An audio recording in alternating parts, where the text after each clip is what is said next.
Hello everyone, आज हम noun के कुछ वर्ड को पढ़ते हैं जिनका यूज सिर्फ सिंगुलर फॉर्म में किया जाता है और उन्हें प्लूरल में नहीं किया जाता। अगर प्लूरल उनको बनाना है मतलब यस नहीं लगाया जाता है।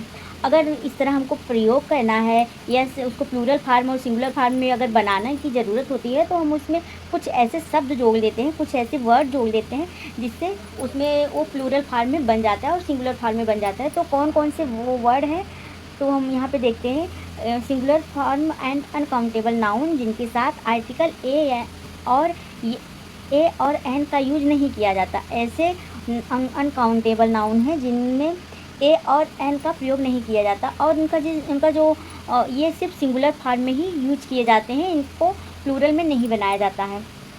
तो चलिए देखते हैं। पहला वर्ड है सीनरी। ये सीनरी वर्ड है।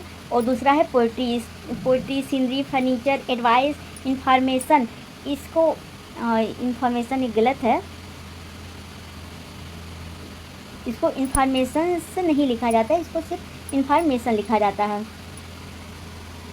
इसको इंफॉर्मेशन लिखा जाता है। और इसके साथ ही है business, mischief, bread, scenery, stationery, crockery, luggage, baggage, postage, knowledge, wastage, jewellery, breakage, equipment, work में वर्क मतलब काम होता है, लेकिन यहाँ वर्क का अर्थ कोई लेख से है, कोई रचना से है, कोई साहित्य से कहा गया है। और इक्विपमेंट का अर्थ है, इक्विपमेंट मतलब होता है यंत्र, किसी यंत्र को इक्विपमेंट इंग्लिश में बोलते हैं। ब्रेकेज मतलब होता है टूटी फूटी चीज़ें जो होती हैं, उसको ब्रेकेज वस्तुओं में यूज किया जाता है।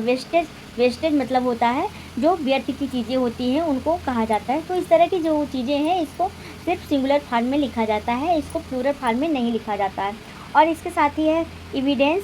वर्ड यहाँ पे वर्ड का अर्थ यहाँ पे शब्द से नहीं है, इसका अर्थ है कोई संदेश, कोई वादा। जैसे हम किसी से वादा करते हैं तो कहते हैं कि वो अपने शब्दों पे रह रहा है, वो अपने वादे पे रह रहा है, तो यहाँ पे वर्ड का यूज किया जाएगा। इसके साथ ही है एक और वर्ड फ्यूल मतलब ईंधन होता है।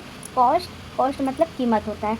और अगर ये सारे वर्ड जो हैं, इन सारे वर्ड को हम सिंगुलर में लिखते हैं, इसको प्लूरल नहीं बनाते हैं। अगर हमको प्लूरल बनाना होता है तो इसमें कुछ ऐसे वर्ड जोड़े जाते हैं जोड़ दिए जाते हैं जिनको कि ये दर्शाया जाता है कि इसका प्लूरल फॉर्म हो गया। जैसे अगर हम इंफॉर्मेशन को ही ले लें और हमको कोई इंफॉर्मेशन देना है तो अगर उसको सिंगुलर फॉर्म में लिख रहे हैं, he gave me a piece of information, इस तरह उसको लिखेंगे।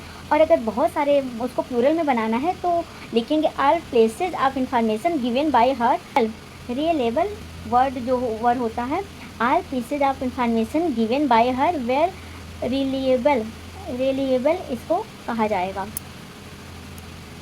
और इसके साथ ही है जैसे अगर हम फर्नीचर का कह दें मेनी काइंड ऑफ फर्नीचर, ये नहीं कहेंगे फर्नीचर्स, जिसमें कहेंगे many kinds of furniture are available in that shop. जैसे किसी शॉप पे बहुत तरह के फर्नीचर है तो हम ये नहीं कहेंगे कि बहुत सारे फर्नीचर्स हैं, फर्नीचर्स नहीं कहेंगे, हम कहेंगे many kinds of furnitures are available in that shop. और इसके साथ ही है जैसे ब्रेड को ही ले लीजिए, ही एट 2 स्लाइस ऑफ ब्रेड, ये नहीं कहेंगे ब्रेड्स, ही एट 2 ब्रेड्स नहीं कहेंगे, he ate 2 slice of bread. इस तरह हम इसको यूज करेंगे। स्टेशनरी को कहेंगे please show me some items of office stationery, तो ये नहीं कहेंगे हमें बहुत सारी स्टेशनरी दे दीजिए, हम ऐसे कहेंगे कुछ सम आइटम्स ऑफिस स्टेशनरी हमें दिखाइए, हम इसको प्लूरल में नहीं यूज करेंगे। तो इस तरह इसको यूज किया जाएगा।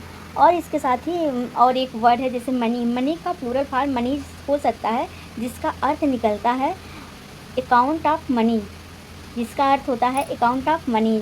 मनी हैव बीन, जैसे monies have been collected and handed to the child welfare society. Monies have been collected and handed to the child welfare society, इस तरह इसको यूज किया जाएगा। तो आज के लिए ये जो रूल है इतना ही है। नाउन का जो इम्पॉर्टेंट रूल है, कुछ वर्ड्स है जिसको हम सिर्फ सिंगुलर फॉर्म में लिख सकते हैं और इसमें ए या एन का यूज नहीं करते हैं, आर्टिकल का यूज नहीं करते हैं। और अगर इसको प्लूरल में बनाना होता है तो कुछ शब्द जोड़े जाते हैं जिससे इनको प्लूरल फॉर्म में बनाया जाता है।